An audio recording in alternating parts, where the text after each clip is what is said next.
Alors qu'elle entrait, un silence tomba dans la salle. Ses camarades la regardaient avec un mélange de dégoût et de pitié. Le cœur de Nana se mit à battre plus fort. Que se passait-il? Nana était l'élève, star de l'Académie Victoria Noble, un lycée de filles réputé pour ses standards élevés. À 16 ans, elle se distinguait non seulement par sa beauté saisissante, mais aussi par son intelligence. Nana avait toujours été en tête de sa classe, travaillant dur pour maintenir sa position en tant qu'élève la plus brillante. Chaque jour, Nana se levait tôt, enfilait son uniforme scolaire impeccable et se rendait à l'école avec détermination dans le regard. Ses longs cheveux noirs étaient toujours soigneusement attachés en 2 chignons hauts, et son visage rayonnait d'une beauté naturelle qui ne nécessitait aucun maquillage. En franchissant les portes de l'école, les têtes se tournaient et les murmures suivaient. « Voilà Nana », disaient les autres filles. Toujours parfaite, toujours la meilleure. Mais Nana ne prêtait aucune attention à ces commentaires, son objectif était uniquement ses études. En classe, elle s'asseyait au premier rang, absorbant avec empressement chaque mot des enseignants. Sa main était toujours la première à se lever lorsqu'une question était posée, et ses réponses étaient toujours correctes. Cependant, la beauté de Nana devenait une distraction. Même les professeurs se surprenaient à la regarder pendant les cours. Monsieur Thompson, le professeur de mathématiques, bafouillait souvent en expliquant des problèmes à Nana. Monsieur Oka, le professeur de littérature, ne pouvait s'empêcher d'admirer l'écriture gracieuse et les dissertations réfléchies de Nana. Malgré l'attention, Nana restait indifférente. Après les cours, tandis que les autres élèves se précipitaient chez elle ou vers leurs différents clubs, Nana restait dans la salle de classe. Elle sortait ses livres, les étalait sur son bureau et se plongeait dans ses études. Un soir, alors que le soleil se couchait, projetant de longues ombres à travers la salle de classe vide, Nana était profondément absorbée par son manuel de littérature. Elle ne remarqua pas quand quelqu'un entra dans la pièce. « Nana, tu es encore là ?» appela une voix. Nana leva les yeux et vit Esha, l'une de ses camarades de classe, debout à la porte. « Oh, salut Esha » dit Nana avec un sourire. « Oui, je finis juste un peu de lecture supplémentaire. » Esha s'approcha du bureau de Nana, ses yeux parcourant la pile de livres. Elle secoua la tête et laissa échapper un petit rire. Esha dit « Si j'étais aussi belle que toi, je ne me fatiguerais pas à étudier tout le temps. Tu pourrais facilement obtenir des faveurs des professeurs qui t'admirent. » Les sourcils de Nana se froncèrent, perplexes. « Qu'est-ce que tu veux dire ?» Esha sourit malicieusement. « Tu n'as pas remarqué comment les professeurs te regardent, surtout Monsieur Thompson et Monsieur Oka? Tu pourrais probablement obtenir de bonnes notes sans tout ce travail supplémentaire. » Nana fut choquée. Elle n'avait jamais pensé à utiliser son apparence pour obtenir un avantage. « Mais ce ne serait pas juste, » protesta-t-elle. Esha haussa les épaules. « Ce n'était qu'une idée. De toute façon, je rentre à la maison. Ne reste pas trop tard, d'accord ?» Lorsqu'Esha partit, Nana resta assise, son esprit tourmenté par cette nouvelle idée. Elle avait toujours cru au travail acharné et à l'honnêteté. Mais Esha avait-elle raison? La vie serait-elle plus facile si elle utilisait sa beauté à son avantage? Avec ses pensées pesant sur son esprit, Nana rangea ses livres et rentra chez elle. Les rues étaient calmes tandis qu'elle marchait, les réverbères projetant une douce lueur sur le trottoir. Elle ne pouvait se défaire des paroles d'Esha, et pour la première fois, elle commença à voir sa beauté comme quelque chose de plus qu'un simple attribut physique. Lorsque Nana arriva chez elle, ses parents l'accueillirent avec des sourires chaleureux. Ils étaient fiers des réalisations de leur fille et l'avaient toujours encouragée dans ses études. Mais ce soir-là, Nana était distraite pendant le dîner, son esprit encore préoccupé par la suggestion d'Esha.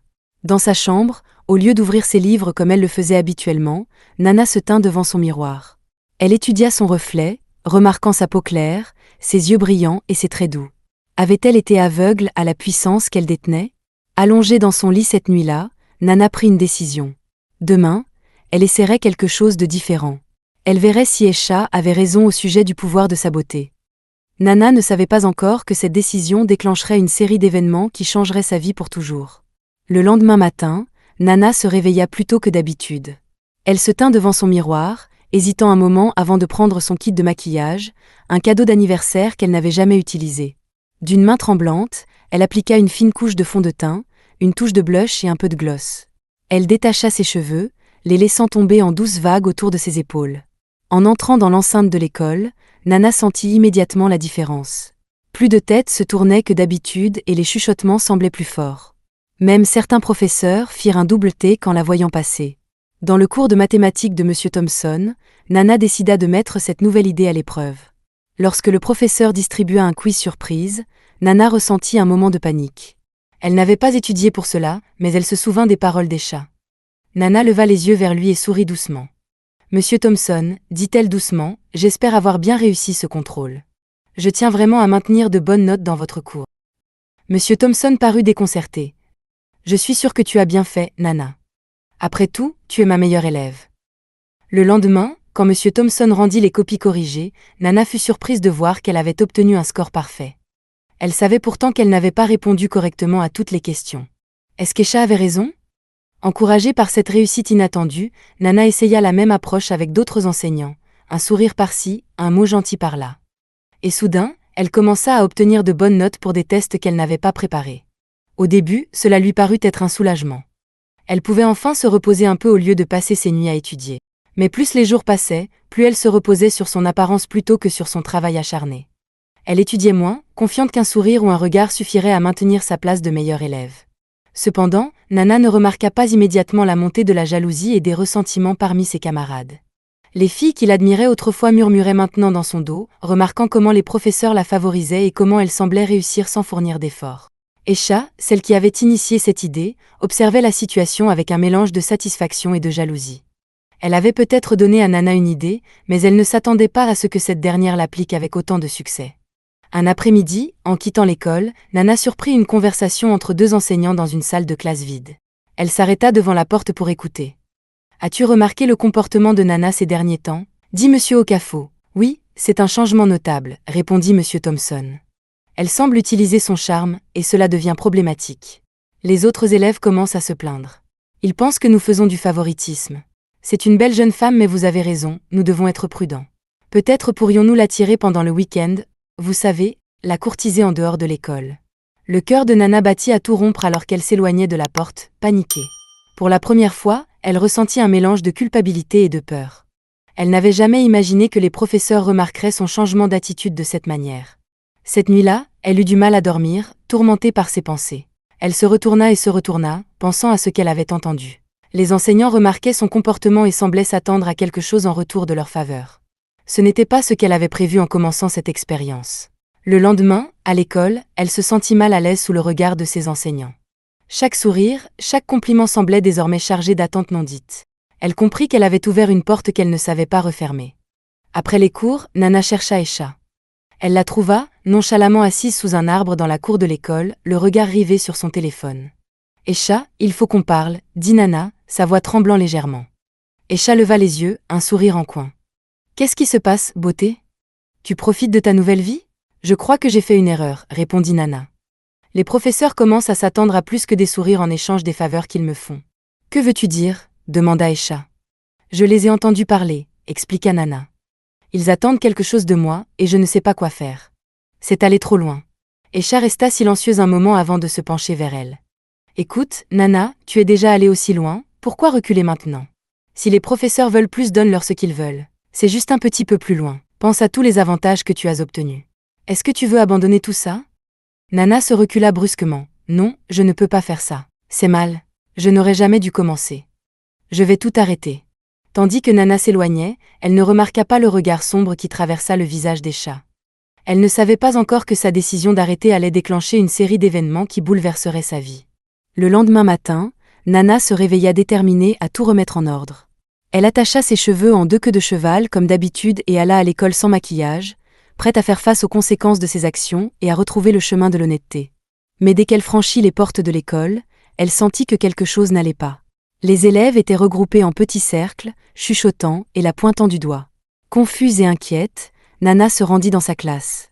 En entrant, le silence tomba brusquement. Ses camarades la fixaient avec un mélange de dégoût et de pitié. Le cœur de Nana se serra. Que se passait-il? C'est alors qu'Esha brisa le silence. « Alors, dit-elle d'une voix forte, voici notre petite chouchoute des professeurs, ou devrais-je dire autre chose? » Nana eut l'impression de recevoir une gifle. « De quoi tu parles ?» demanda-t-elle, choquée. Esha se leva, un sourire cruel aux lèvres. « Oh, allez, Nana, tout le monde sait ce que tu fais pour obtenir de bonnes notes. » Nana sentit le sol se dérober sous elle. « Ce n'est pas vrai, cria-t-elle. Je n'ai rien fait de tout ça. » Mais ses protestations tombèrent dans l'indifférence générale. La rumeur s'était répandue comme une traînée de poudre à travers l'école. Juste à ce moment-là, Madame Agatha, la directrice de l'école, apparut à la porte de la classe, le visage grave. « Nana, viens dans mon bureau, immédiatement. » Tandis que Nana suivait la directrice dans les couloirs, elle sentait les regards pesant de tous ceux qu'elle croisait. Des larmes commencèrent à couler sur ses joues. Dans le bureau de la directrice, Madame Agatha la regarda sévèrement. « Nana, dit-elle, j'ai entendu des rumeurs très inquiétantes concernant ton comportement avec certains enseignants. C'est une accusation grave. » « Ce n'est pas vrai, supplia Nana. Je n'ai jamais rien fait de ce genre. Oui, j'ai essayé de me servir de mes sourires pour obtenir de meilleures notes, mais je n'ai jamais été plus loin que ça. Je le jure. » La directrice soupira. Quoi qu'il en soit, les dommages sont faits. Des parents appellent, menaçant de retirer leurs enfants de l'école si tu restes. Tu es devenue une source de problèmes. Nana sentit le sol se dérober sous elle. Qu'est-ce que cela signifie ? Cela signifie, dit Madame Agatha d'une voix lourde, que nous n'avons pas d'autre choix que de t'expulser de l'école. La nouvelle frappa Nana comme un coup de massue. Expulsée, son dossier impeccable, ses rêves de devenir diplômée avec les meilleures notes, tout s'effondrait en un instant. Alors qu'elle quittait le bureau de la directrice, le cœur en miettes, elle aperçut Escha dans le couloir, un sourire triomphant sur le visage. Ce fut à cet instant que Nana comprit pleinement l'ampleur de la trahison de son ancienne amie. Les jours suivants furent un tourbillon de larmes et de discussions houleuses. Les parents de Nana étaient dévastés par l'expulsion, mais ils ne croyaient pas aux rumeurs. Ils étaient en colère et déçus que Nana ait tenté de manipuler ses notes. Après plusieurs recherches, ils parvinrent à inscrire Nana à Ika High School, un établissement bien moins prestigieux. Alors que Nana se tenait devant les portes de sa nouvelle école le premier jour, elle se sentait comme une personne complètement différente. Elle avait perdu sa confiance d'antan, mais elle était prête à tout reconstruire. Ce qu'elle ignorait, c'est que cette nouvelle étape de sa vie lui apporterait de nouveaux défis et révélations, marquant le début d'un nouveau chapitre dans son histoire. Merci et restez collés pour la deuxième partie de l'histoire.